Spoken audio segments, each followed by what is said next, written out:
Pour réaliser sa promesse de la couverture santé universelle en RDC, Félix Tshisekedi met tout en œuvre. Outre de centaines de centres de santé construits dans les villages les plus reculés du pays, le chef de l'État a entamé une autre bataille, celle de rénover, de bâtir des hôpitaux publics modernes.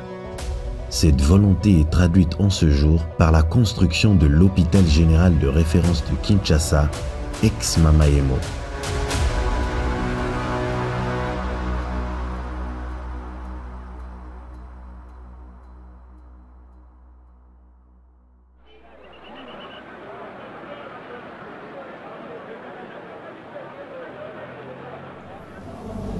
Mamaemo, c'est l'hôpital qui est de niveau tertiaire, de 3e référence.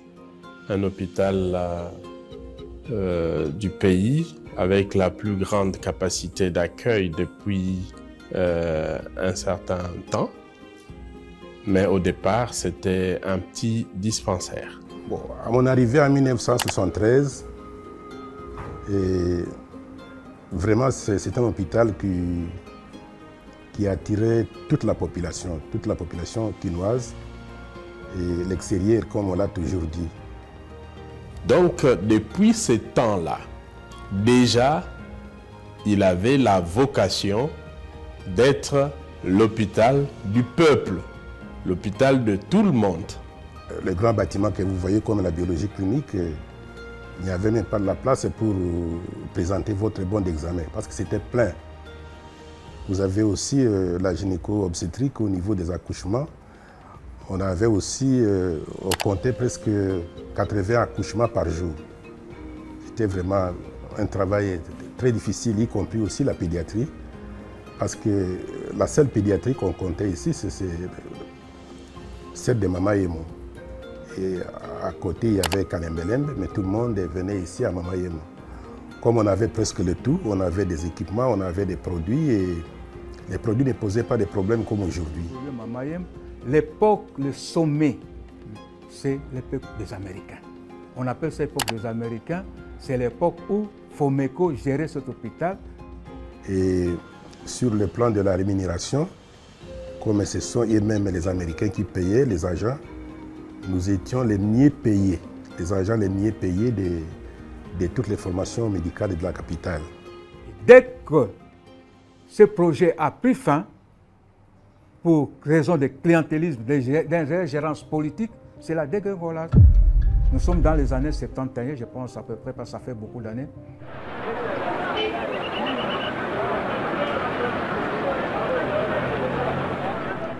Et quand nous sommes arrivés vers les années 80, 85, 86, avant le départ des Américains, parce qu'ils ne sont pas partis tous au même moment, il y a d'autres qui restaient, ça commençait maintenant à poser des problèmes. Vraiment, c'était le chaos.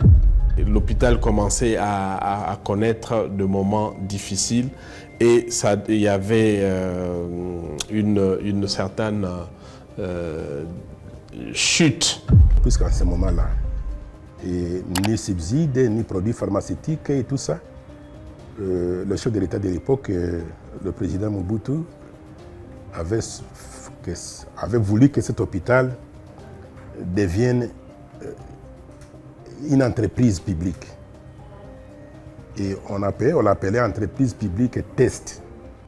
Et puis vient un moment où la situation commençait à être un peu difficile. Ceux qui connaissent un peu l'historique dans le pays, il y avait des moments où il y avait des ruptures de coopération, il y avait des problèmes, et les projets de Fomeco s'étaient arrêtés. C'est la ressource humaine qui pose problème. J'ai dit tout à l'heure s'il y a eu déclin parce qu'il y a eu ingérence politique.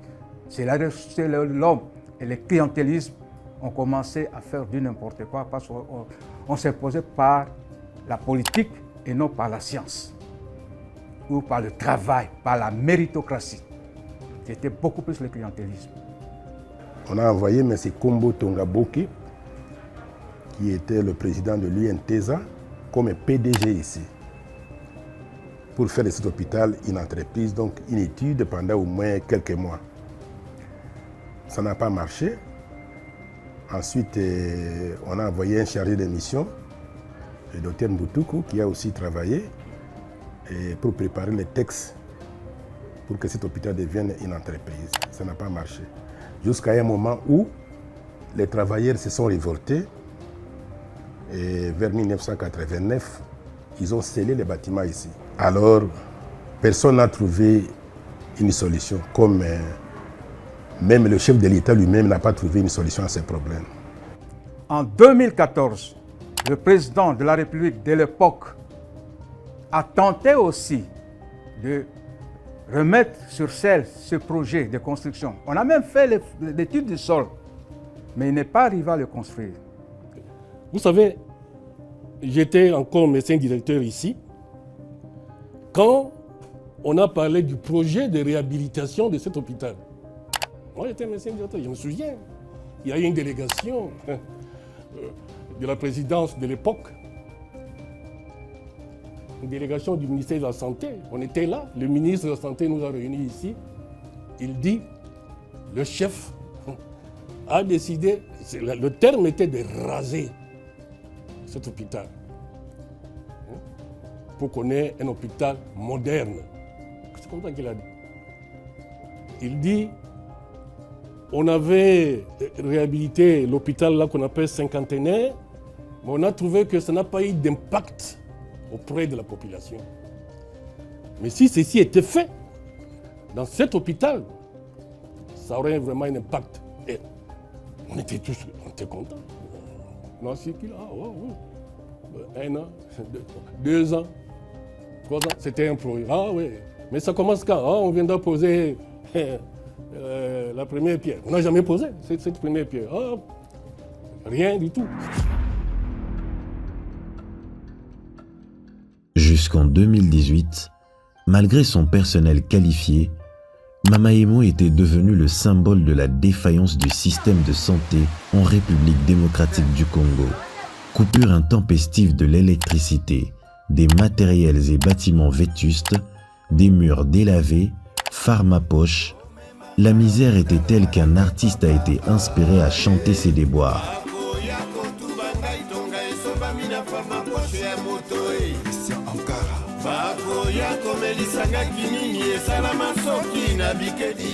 Mais nini awa, est-ce que ba autorité ba yebi makambo yo? Nde sikoyo na yoki kozwa idée ya kosala nzembo wana.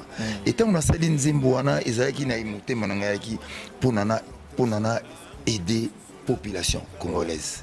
À l'hôpital général Mamaemo, il y avait plusieurs interruptions de courant électrique. Je suis allé moi-même sur place et pendant ma visite, le courant bien sûr est parti pendant au minimum 2 heures du temps. Imaginons un peu la suite. Les enfants qui sont dans les couveuses, sans courant, je pense que ce n'est que la mort qui peut bien sûr les attendre. Et nous avons convocation. La suite, vous le savez quand même, on a TV5, Yaki, France 24, enfin, presse internationale, et c'est là qu'il y en a.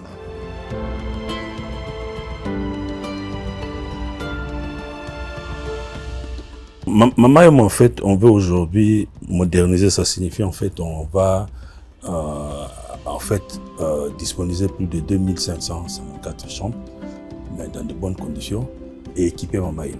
Donc avec tous les équipements modernes, de sorte qu'aujourd'hui, quel que soit le niveau du patient, le patient qui tombe malade, s'il faut l'évacuer à l'étranger, ça sera des cas. Vous savez que les pays dépensent des milliers d'argent pour évacuer des patients à l'étranger, mais ça nous permettrait justement de faire des économies et ces économies pourront être affectées à la réduction du déficit d'investissement. Beaucoup ne le savent peut-être pas, mais le Congo est en chantier. Il n'y a aucun territoire de ce pays qui ne connaisse pas de bruit des ciments, qui ne connaisse pas de bruit des fondations.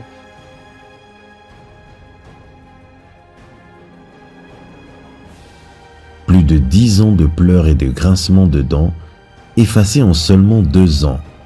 Sous l'impulsion de Félix Tshisekedi, le gouvernement de la RDC a financé à 100% la construction de cet hôpital.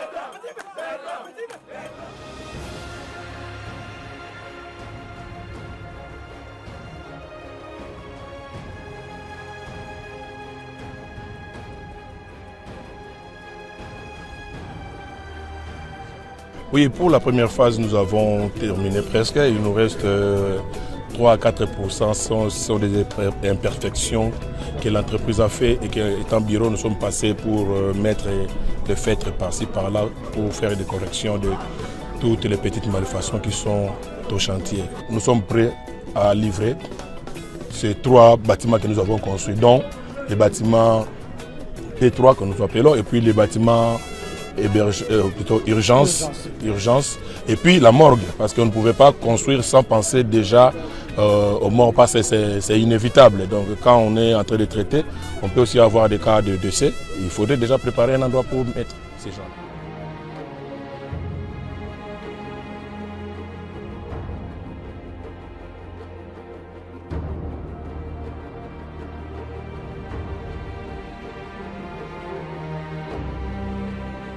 Je suis fier de vous annoncer que la République démocratique du Congo s'engage pleinement dans la réalisation de cette noble cause. La mise en place de la couverture santé universelle est et a toujours été une priorité de notre gouvernement et un pilier central de notre programme quinquennal, une véritable cause nationale. Alors, la deuxième phase, c'est là où on détruit la plupart des vieux bâtiments. Là, ça va comporter aussi 4 bâtiments, de 4 étages aussi. Là, nous avons tous les services d'imagerie. Nous aurons aussi à peu près 514 chambres. La troisième phase, qui est déjà aussi en construction, là, nous aurons aussi 3 bâtiments et nous aurons le reste des chambres et quelques équipements. Maintenant, on a un nouveau régime qui est là.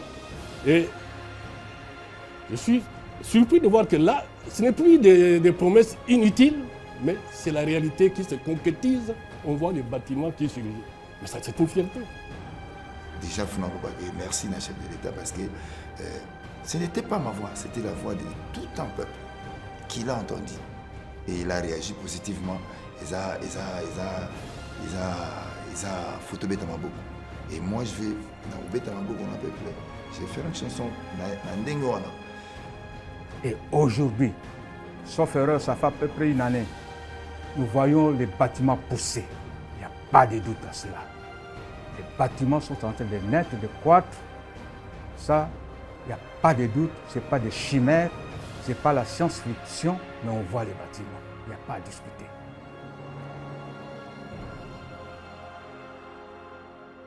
Un dernier mot, je demande aux Congolais d'ouvrir les yeux et de voir ce que le président Félix Antoine Tshisekedi Tshilombo est en train de faire. Il est en train de changer la donne complète dans le domaine de la santé et dans le domaine du développement. En tout cas, tout est capable de faire image à bien. Tout est capable de faire image à ma paix. Il y a un moment où il y a un sanctuaire qui est na terrain, na kutana ingénieur batanga bangata mbule beti ba ka classe. Mayele ana ingénieur otuka. Donc des fois talande bazotonga ba mort kezalia. Ba biloko ba oxygène ezalaka, c'est là ba corona to na oxygène so mibale na Congo. Ah, ils ont 16 000. Aujourd'hui, ce que nous voyons, nous donnons coup de chapeau au président de la République. On voit réellement que c'est un fils du pays. Il a l'amour du pays. Quand tu regardes Mama Yemo, c'est comme si vous êtes en Allemagne. C'est transformé. Vous voyez que quelqu'un qui a une vision de la RDC. Si ça dépendait de moi, je peux lui donner même 25 ans. Parce qu'il a la bonne volonté de faire des bonnes choses. Parce qu'en scellé ici, ce n'est pas sa famille qui va entrer là-bas, c'est le peuple congolais. Aujourd'hui, Mama Yemo doit être un hôpital de référence en Afrique. J'ai commencé à travailler ici depuis 2019 jusqu'à 2021 pour les stages professionnels. Je suis déjà engagée. Ah non, les conditions de l'époque, en tout cas, ils qui m'appellent. C'était pas meilleur. Les conditions, elles là, non, c'est meilleur. C'est meilleur. D'ailleurs, un gars pour un gars, là, il y a un hôpital public moderne du pays, du Congo. Mama Yemo, ex-Mama Yemo, hôpital général. Il y a Sengo. En tout cas, il y a pour le président de la République. Pour le Congo. Pour est-ce qu'elle a reçu la maté? Mais Salami, la période où il y a le régime où il y a Kokamba. Vraiment, quand on regarde la façon dont ça évolue, on doit être fier de notre hôpital. disons, de notre pays et de ceux qui dirigent notre pays. On doit être fiers. On doit faire quelque chose pour que ça aille de l'avant. Et ça, on le sait, on le voit. Bon, s'il y a un mot à adresser au président de la République, d'abord, je ne cesserai jamais de dire merci. Il est confronté à plusieurs défis, mais il a plu à son Excellence Félix-Antoine Tshisekedi, président de la République, de penser a priori à l'hôpital général, de penser a priori à la santé. Les efforts qui sont faits d'ailleurs pour la mise en place de la couverture santé universelle, mais nous pensons que nous sommes engagés dans une voie qui autorise au président de la République de penser qu'il est en droit de continuer ce qu'il a commencé. Et nous avec lui, parce que lui il a cru, nous dans sa suite on a cru, nous travaillons avec lui, nous voyons l'immense volonté et nous pensons que ce serait justice que le président de la République puisse continuer les 5 prochaines années. Tembe Sili.